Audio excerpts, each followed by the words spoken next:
কথাটো একদম ভালকে মন দিয়ক দেই।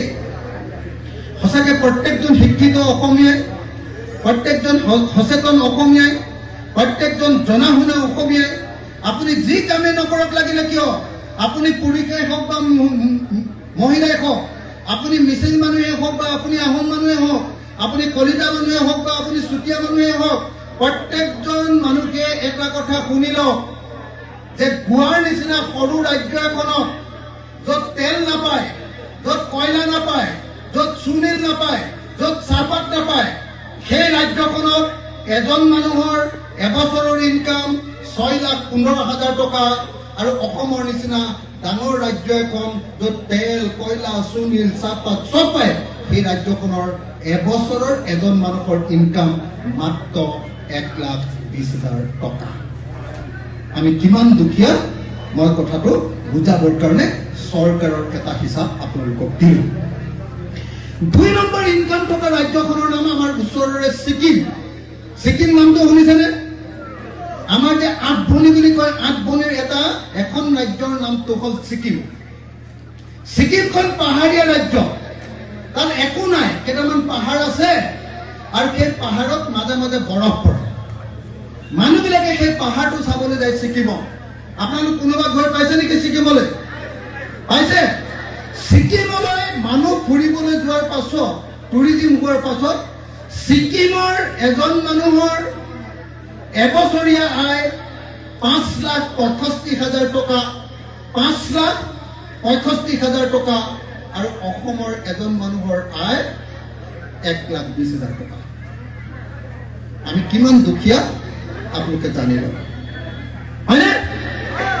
অথচ আমাক বিজেপি চৰকাৰে কৈ আছে, অথচ আমাক হিমন্ত বিশ্ব শৰ্মা চৰকাৰে কৈ আছে যে অসমক আমি ভাৰতবৰ্ষৰ 1 নম্বৰ ৰাজ্যত পৰিণত কৰিম।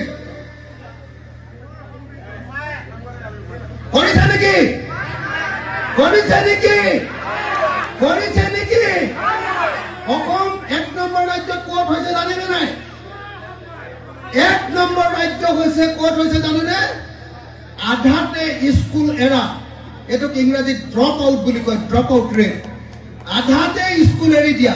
এই যে প্ৰথম শ্ৰেণীলৈ গ'ল, দ্বিতীয় শ্ৰেণীলৈ গ'ল, চতুৰ্থ শ্ৰেণী পোৱাৰ পাছত আৰু নপঢ়িলে ল'ৰা ছোৱালী, 5লৈ যোৱাৰ পাছত আৰু নপঢ়িলে, মেট্ৰিক দিয়াৰ পাছত আৰু নপঢ়িলে, এনেকুৱা ল'ৰা ছোৱালীৰ ক্ষেত্ৰতহে, ড্ৰপ আউটৰ ক্ষেত্ৰতে গোটেই ভাৰতবৰ্ষৰ ভিতৰত অসম 1 নম্বৰ। কথাটো বুজিছেনে? আৰু কিহত 1 নম্বৰ জানেনে? আমাৰ মাসকলে, আমাৰ খুৰীদেউসকলে, আমাৰ পেহীসকলে যে সন্তান জন্ম দিয়ে, বাচ্চা জন্ম দিয়ে, সন্তান যে জন্ম দিয়ে, সন্তান জন্ম দিওঁতে মাৰ মৃত্যু, সন্তান জন্ম দিওঁতে মাকবিলাকৰ মৰে নে নাই? বহুত। এইটোক মেটাৰ্নেল মৰ্টেলিটি ৰেট বা প্ৰসূতিৰ মৃত্যুৰ হাৰ বুলি কয়। এইটো গোটেই ভাৰতবৰ্ষৰ ভিতৰত 3 নম্বৰ। আমাৰ ইয়াতে সন্তান জন্ম দিওঁতে আটাইতকৈ বেছি মাতৃ মৰে, 3 নম্বৰৰ ভিতৰত মৰে। কেলে? আমাৰ ইয়াত ভালকে চিকিৎসালয়ৰ সুবিধা নাই। আমাৰ ইয়াত সন্তান জন্ম হওঁতে, বাচ্চা যেতিয়া জন্ম হয়, কেঁচুৱা যেতিয়া জন্ম হয়, 7 নম্বৰ আটাইতকৈ বেছি কেঁচুৱাৰ মৃত্যু হয় অসমত। কেলে? আমাৰ কেঁচুৱাবিলাকে মাকৰ পেটত থাকোঁতে ভালকৈ খাবলৈ নাপায় আৰু মাকৰ পেটত থাকোঁতে মাকে ইমান কষ্ট কৰে যে বাচ্চাটো মৰি যায়। এয়াই হ'ল আজিৰ দিনটোত অসমৰ প্ৰকৃত অৱস্থা।